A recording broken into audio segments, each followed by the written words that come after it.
welcome to our very first episode of Grow Connections with Pennsylvania 4-H, hosted by the State Council. We as a council created this talk show to bring a little more sunshine into your day. As 4-Hers, we grow together, and one of the most important things we are taught is the power of speaking. Speaking up, speaking out, and gaining the confidence to speak for ourselves. Growing connections with each other requires a great deal of communication, which is why being able to speak is so important. We as State Council think of the word speak to mean S is success, the act of achieving a goal. P, perseverance, persistence in doing something despite difficulty and delay or achieving success. E, eagerness, the enthusiasm to do something and have something, and keenness. A, awareness, the knowledge or perception of a situation or fact. K, kindness, the quality of being friendly, generous, and considerate. In the coming episodes, we'll be touching on each attribute of the word speak. We are so incredibly excited to be joining you all virtually, and we hope you're all happy and healthy. My name is Jillian Ranko, and I'm honored to be your 2020 Pennsylvania 4-H State Council President. I'm from Butler County, and my main project is alpacas. Now let's meet the rest of the State Council team. Hello, my name is Audrey Ferry, and I'm honored to be the Vice President of Operations on the 2020 Pennsylvania 4-H State Council. I am from Warren County, and my projects include equine and teen council. Hi, my name is Amanda Hollaball. I'm from Adams County, and I'm honored to serve as your Vice President of Events. My main project is livestock. Hi, my name is Sydney Brown, and I'm from Erie County. I am the Vice President of Internal Affairs, and my main projects are livestock, archery, and teen council. Hello, my name is Lori Enders, and I'm honored to be the secretary. I'm from Armstrong County, and my main project is square dancing. Hello, my name is Alyssa Neff, and I am honored to serve as the reporter and historian on council. My county is Dauphin County, and my main project is poultry. State Council wants to remind you to keep working hard on your 4-H projects this year and always strive to make the best better. 4-H at home activities are still available. Check these exciting activities out on the Penn State Extension website. Finally, stay up to date on the latest 4-H info on our Instagram, Facebook, Twitter, and Penn State Extension website.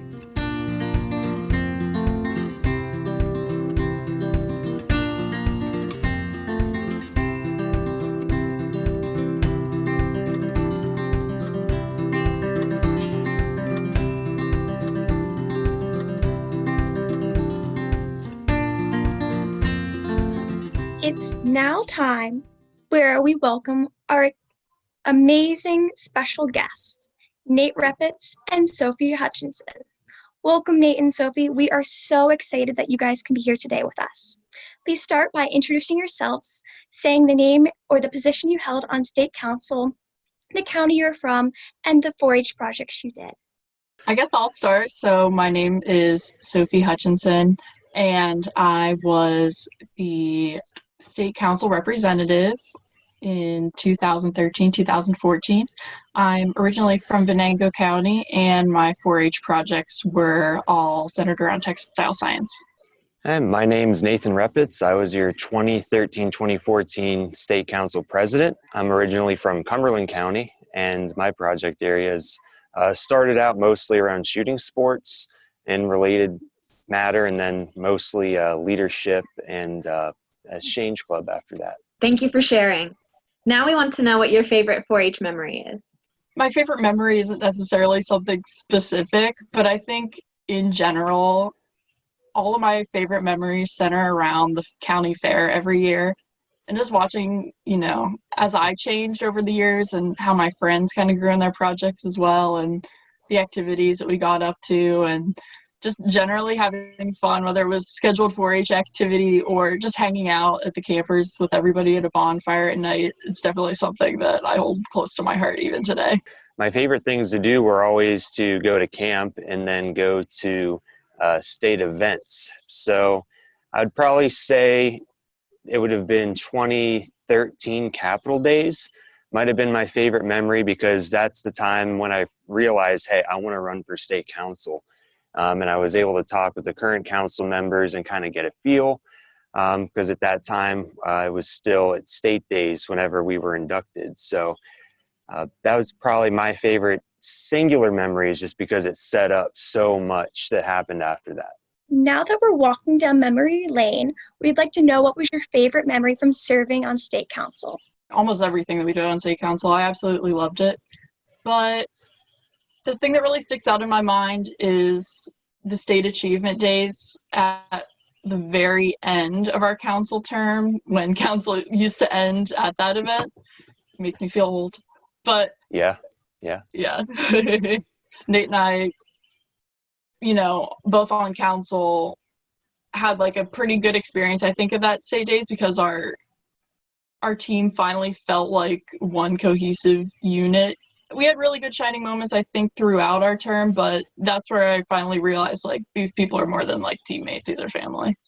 I really enjoyed the camaraderie that we all shared on council, but I'm going to pull out Pennsylvania Farm Show. My grandfather was livestock manager at the farm show for many years, so I grew up going there all the time. And then to be on state council, where I had an official role at the Pennsylvania Farm Show. Like the opening ceremonies was in the large arena at the time, and I got to co-MC with Chris Taves, who was one of my best friends growing up and Pennsylvania FFA president at the time. So to be able to do that with my good friend in a place that means so much to our family was just really cool, and something I never would have got to do otherwise. Those sound like amazing experiences. What were the most valuable skills that you learned from being in 4-H?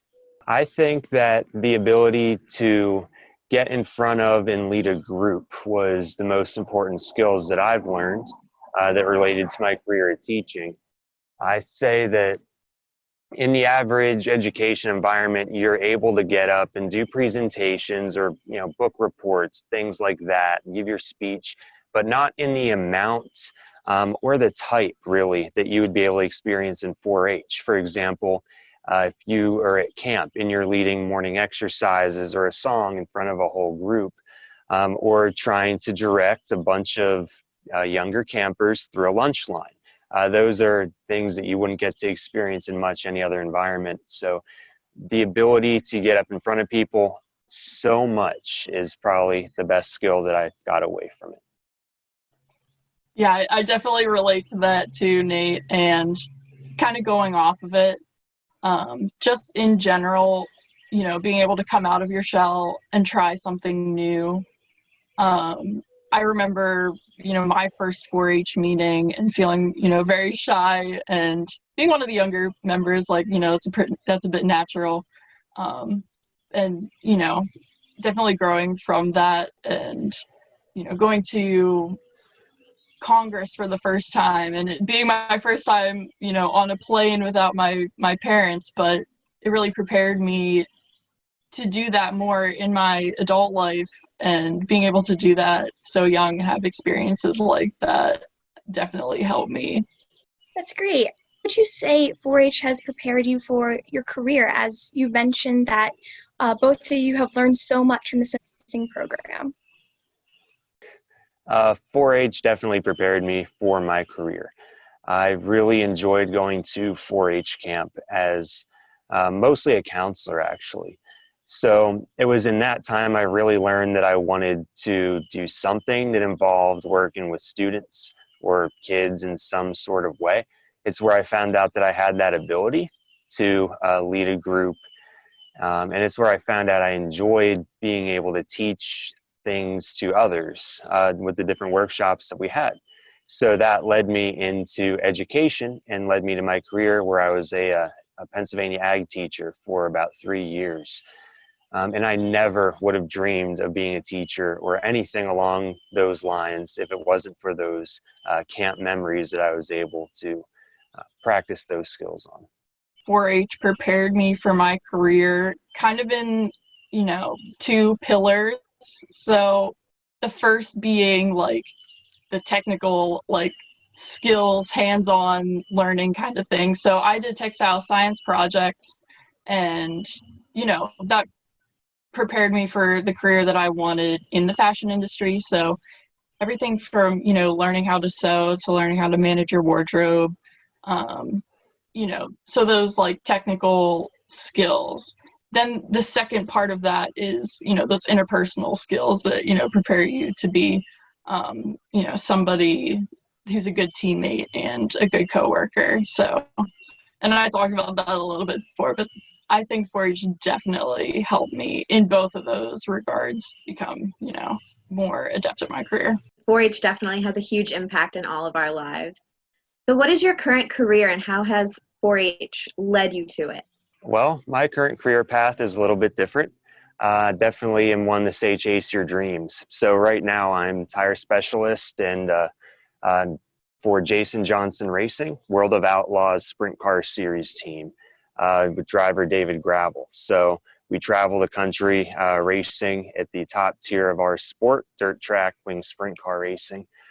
But I can actually relate that to 4-H because it was contacts that I made in 4-H that actually first started to get me into the racing path, and that became my hobby. And then my connection to this team came about through somebody I met on state council. So you never know where the networking is going to take you, and the people that you meet in a role in 5 years could have an impact in your life in a totally different role a couple of years down the line.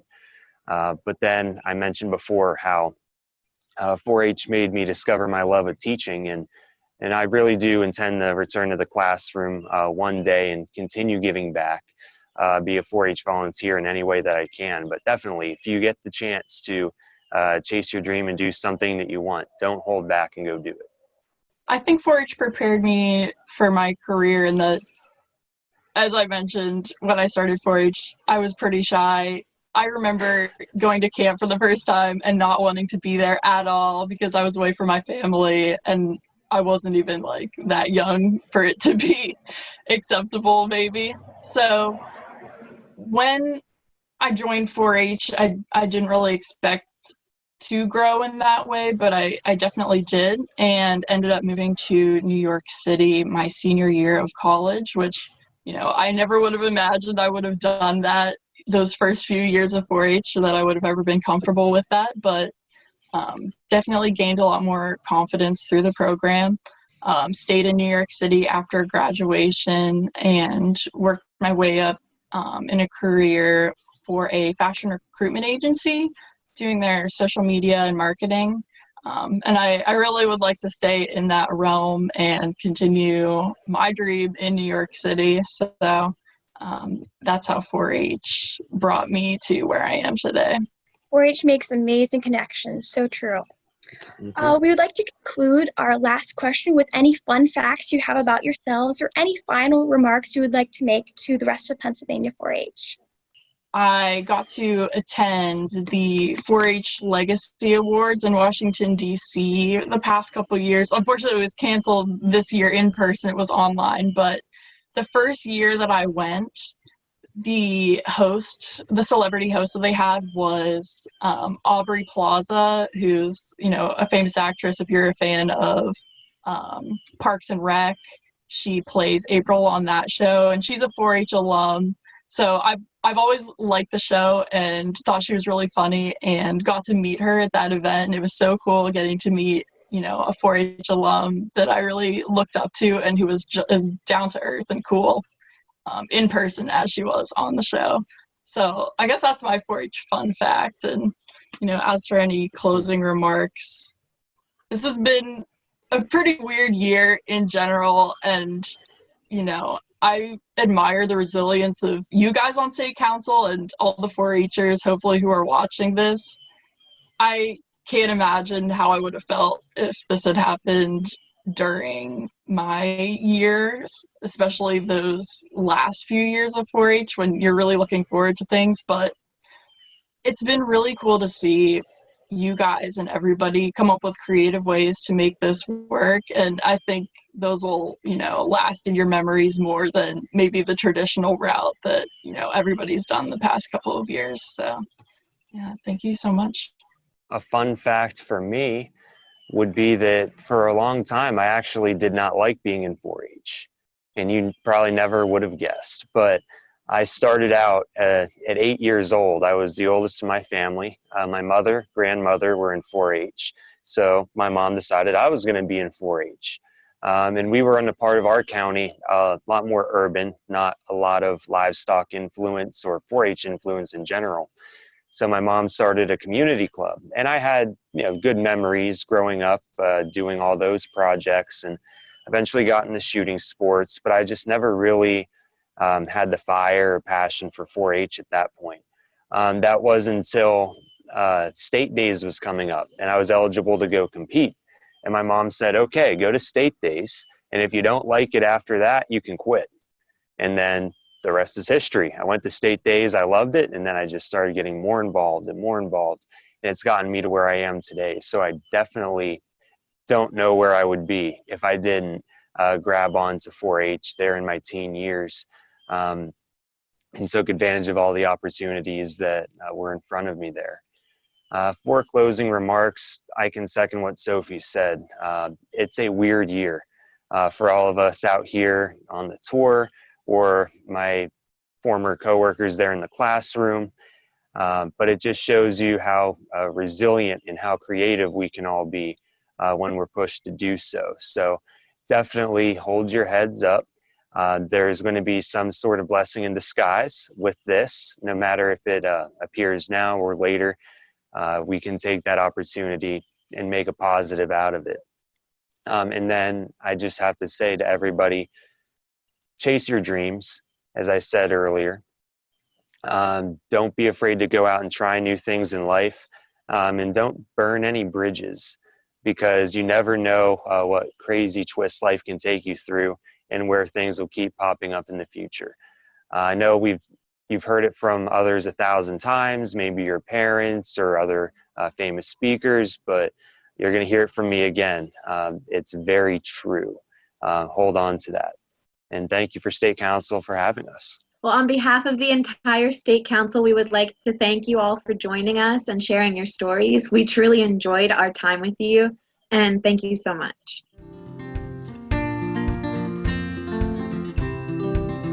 Now it's riddle time.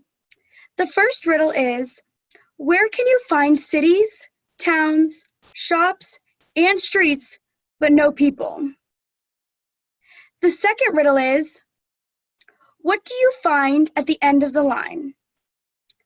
Tune in next time and we will reveal the answers. To our wonderful guests, Sophie and Nate, thank you both so much for joining us. Our guests have shown us through their own personal stories how 4-H grows success far beyond our 4-H years. Like many 4-H alums, they took the skills that they cultivated while in 4-H to make successful careers for themselves in the professional world. Let us take a page from their book and never forget the important skills and lessons 4-H has taught us. Thank you all for watching, and on behalf of the State Council, we will see you next time on Grow Connections with PA 4-H.